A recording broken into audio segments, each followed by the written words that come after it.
Amigos, como todas las semanas ya estamos listos para hacer contacto con la Deutsche Welle desde Berlín, con Juliana González, corresponsal política de este importante medio de comunicación. Juliana, qué gusto, bienvenida. Muchas gracias, Eduardo. El placer es nuestro también, como todos los jueves.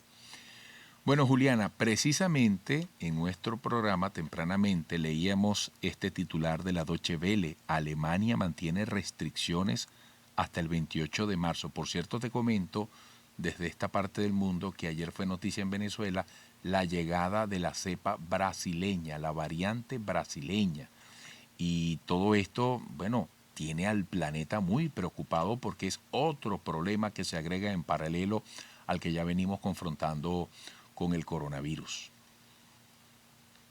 Así es, Eduardo. Si bien los científicos aseguran que es normal la presencia de mutaciones de cualquier virus, la preocupación que tenemos actualmente, ustedes con la cepa brasileña en primera línea, nosotros aquí con la cepa allá en Reino Unido, es precisamente que llegaran a ser inmunes frente a las vacunas. Justamente hace poco el creador de BioNTech, la empresa, digamos, que es ahora la sensación gracias a esa vacuna con el mensajero RNA que ha desarrollado en consorcio con Pfizer, aseguraba que están trabajando justamente en las mutaciones para mirar si las vacunas de esta primera generación siguen siendo efectivas y si no, seguir mejorando esa fórmula. Y claro, al respecto de lo que decías de ese titular, las restricciones se mantienen aquí hasta el 28 y precisamente tiene que ver con esa presencia de la cepa, y es que por fin Alemania está haciendo algo que no hacía en los meses anteriores, y es la famosa secuenciación, es decir,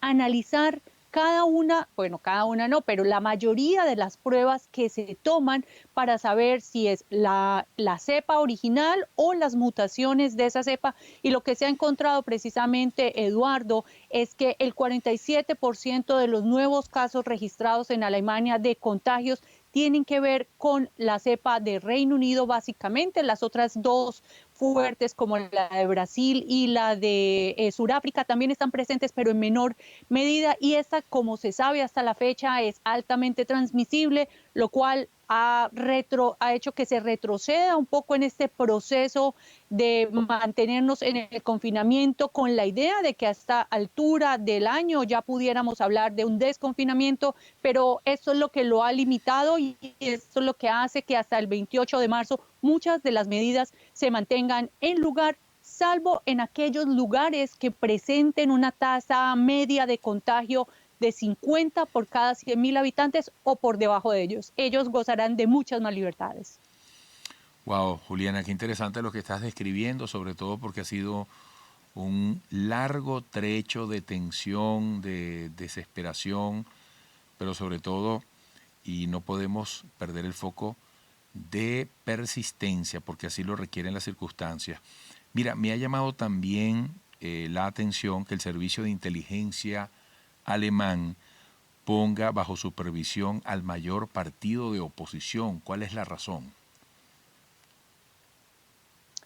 Bueno, Eduardo, este partido, conocido también como Alternativa para Alemania o por sus siglas AfD, es un partido relativamente nuevo, se creó en el 2013 y digamos que nació con la idea de ser un partido contra las políticas migratorias, es decir, la apertura a recibir refugiados, y contra el euro. Digamos que su primer papel estuvo a nivel europeo y luego entró en las últimas elecciones a formar parte del Parlamento alemán y, como bien lo decías, a considerarse la primera fuerza de oposición. Es el tercer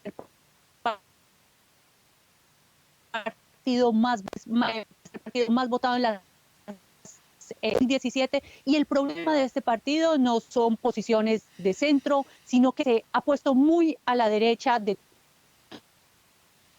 todo lo que significa, es un gran coqueteo con partidos con instituciones, con movimientos relacionados con la ultraderecha. En Alemania hay un sinnúmero de estas organizaciones. Había un partido que estaba proscrito, el NPD, porque era, digamos, como el partido descendiente de los nazis. Hay movimientos como el Identitario, que también buscan ¿no?, la pureza de la raza, todo contra las políticas xenófobas, están a favor de esas políticas contra los migrantes. Y por supuesto, el hecho de que Angela Merkel hubiera dado un pie a la llegada de los migrantes en el año de los refugiados de países provenientes de Siria, del este, también de África, fue el gran boom de este partido, pero se ha desdibujado mucho su figura y este partido ya estaba bajo observación, vigilancia policial, como se le conoce a esto, de manera puntual.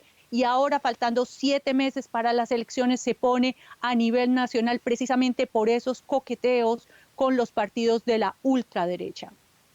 Juliana, ¿cómo describirías en el contexto de este comentario la dinámica política actual en Alemania de cara al funcionamiento de sus instituciones, de la administración de justicia? ¿Se puede considerar a Alemania una sociedad estable desde el punto de vista político?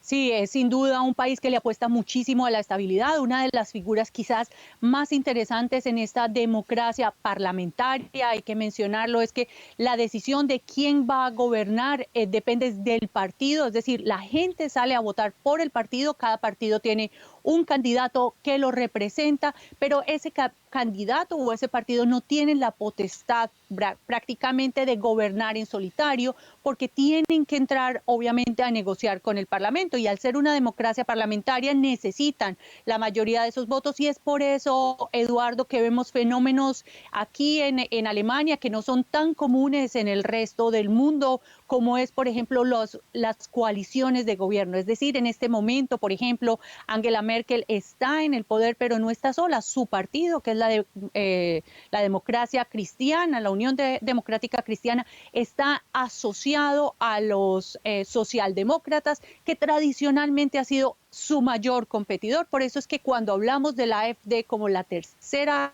fuerza más votada, pero partido de oposición, es porque justamente esa socialdemocracia está cogobernando con el partido de Angela Merkel. Y esto es una situación que veremos de cara a las elecciones federales del mes de septiembre, que si bien de momento la democracia cristiana, el partido de Angela Merkel, tiene, digamos, la mayor intención de voto, no podrá, y es claro, mandar solo, y va a depender de esas constelaciones, de lo que allí se forme, si tiene unas mayorías en uniones con otros partidos, y si no las tienen, esos otros partidos podrán ser el segundo de mayor votación quien logre una mayoría parlamentaria a acceder al poder. Juliana, como siempre, muy agradecidos con tus entregas informativas de gran interés para esta parte del mundo, y te deseamos todo el éxito. Hasta la próxima semana. Encantada, Eduardo. Cuídense mucho, protéjanse y nos vemos la próxima semana. Gracias, Juliana. Igualmente por allá, Juliana González, corresponsal política de la Deutsche Welle. A la pausa.